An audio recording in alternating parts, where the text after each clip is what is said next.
हम जो चार भाई हैं, हिंदू मुस्लिम सिख ईसाई, जो हमारे बीच एक नफरत की दीवार को पैदा किया जा रहा है, प्रेम मोहब्बत और भाईचारे की दीवार पर अंकुश लगाने का काम जो भारतीय जनता पार्टी की सरकार कर रही है। अपने मंदिर मस्जिद को थोड़ी देर के लिए साइड रखें, हिंदू मुस्लिम को साइड रखें। ये देश रहेगा तो हिंदू और मुसलमान रहेंगे, ये देश रहेगा तो मंदिर और मस्जिद रहेंगे। अगर ये देश ही नहीं रहेगा तो ना हिंदू रहेगा ना मुसलमान रहेगा। महाराष्ट्र में 34 घंटे में 31 लोगों की जान जा चुकी है। हमारे देश के प्रधानमंत्री गूंगे बन के बैठे हुए हैं। देश का जो किसान है वो खेत में आत्महत्या कर रहा है, हमारे देश का जवान सरहद पर शहीद हो रहा है, लेकिन हमारे देश की सरकार को कोई फर्क नहीं है। हमारे देश की सरकार जो है जिस तरीके से देश को बेचने का काम कर रही है। देखिए, मैं आपको एक बात बता देता हूँ, हमारे देश की डेमोक्रेसी में अगर आज हम नहीं बोलेंगे तो हमारे देश में डेमोक्रेसी समाप्त हो जाएगी, एक तरीके से डिक्टेटरशिप स्थापित हो जाएगी।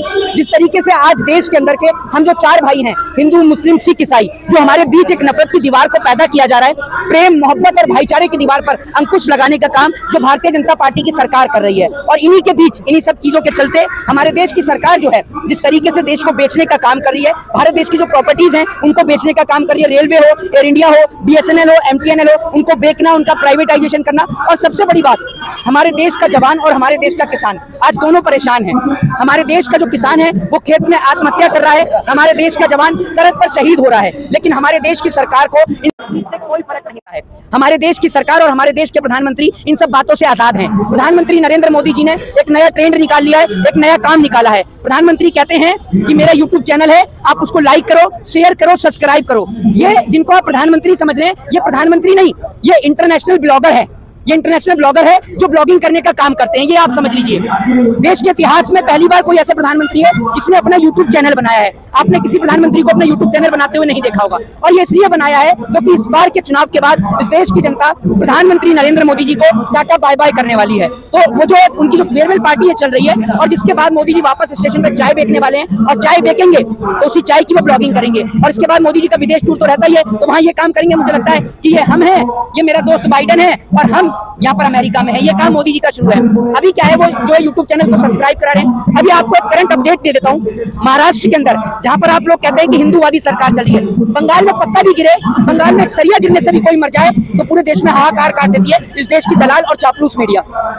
महाराष्ट्र में 34 घंटे में 31 लोगों की जान जा चुकी है। हमारे देश के प्रधानमंत्री गूंगे बन के बैठे हुए हैं। प्रधानमंत्री के मुंह से एक आवाज, एक शब्द नहीं निकल रही है। आप ये बात समझ लीजिए। महाराष्ट्र के अंदर दवाई न मिलने के कारण इस देश का किसान आत्महत्या करता है, उसको फसल का सही दाम न मिलने के कारण।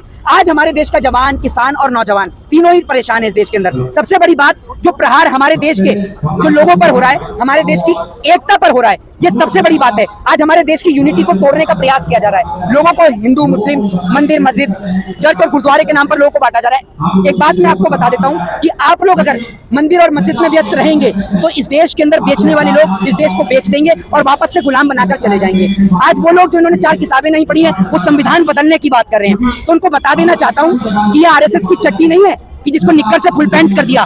ये बाबा साहब का संविधान है, जिसके बिना एक पुलिस की चौकी नहीं चलती है, और आप देश चलाने की बात कर रहे हो। ये देश का संविधान है भैया। दूसरी बात ये है, हमारे देश के प्रधानमंत्री जो झूठ बोलने में माहिर हैं, एक्सपर्ट आदमी हैं। झूठ बोलने में इनके पास वो कलाकारी है कि ये खड़े खड़े कहीं भी रो देते हैं। आपने देखा होगा, अभी तो आपने देखा होगा बांग्लादेश की लड़ाई इन्होंने लड़ी है, भीख इन्होंने मांगी है, चाय इन्होंने मांगी है। जितना एक व्यक्ति की जवानी होती है, इनका उतना बचपन है। और सबसे बड़ी बात, आपको एक लेटेस्ट अपडेट दे देता हूं। अभी जो YouTube चैनल्स हैं जो बेसिकली सरकार के खिलाफ आवाज उठाते हैं, उनको सरकार टारगेट करने का काम कर रही है। आपने देखा होगा, अभी कुछ ही घंटे पहले की एक खबर है कि जो विशाल शर्मा है, जो उनका जो चैनल है पूरा, आपने देखा होगा न्यूज क्लिक, उसके ऊपर दिल्ली पुलिस की रेड हुई है, आप लोगों ने देखा होगा। और पुलिस ने जो है वो UAP और तमाम बड़ी एक्ट के तहत और IPCs के तहत उनके ऊपर जो है वो केस लगाने का काम किया है। इस देश में आज के दौर में आवाज उठाना एक बेहद मुश्किल काम हो गया है। मैं आपसे एक ही बात कहना चाहूंगा कि अपने मंदिर मस्जिद को थोड़ी देर के लिए साइड रखें, हिंदू मुस्लिम को साइड रखें। ये देश रहेगा तो हिंदू और मुसलमान रहेंगे, ये देश रहेगा तो मंदिर और मस्जिद रहेंगे। अगर ये देश ही नहीं रहेगा तो ना हिंदू रहेगा, ना मुसलमान रहेगा, और ना मंदिर रहेगा, ना मस्जिद रहेगा। तो इसलिए आप अपने देश के लिए लड़ें, अपने वतन के लिए लड़ें। जय हिंद, जय भारत,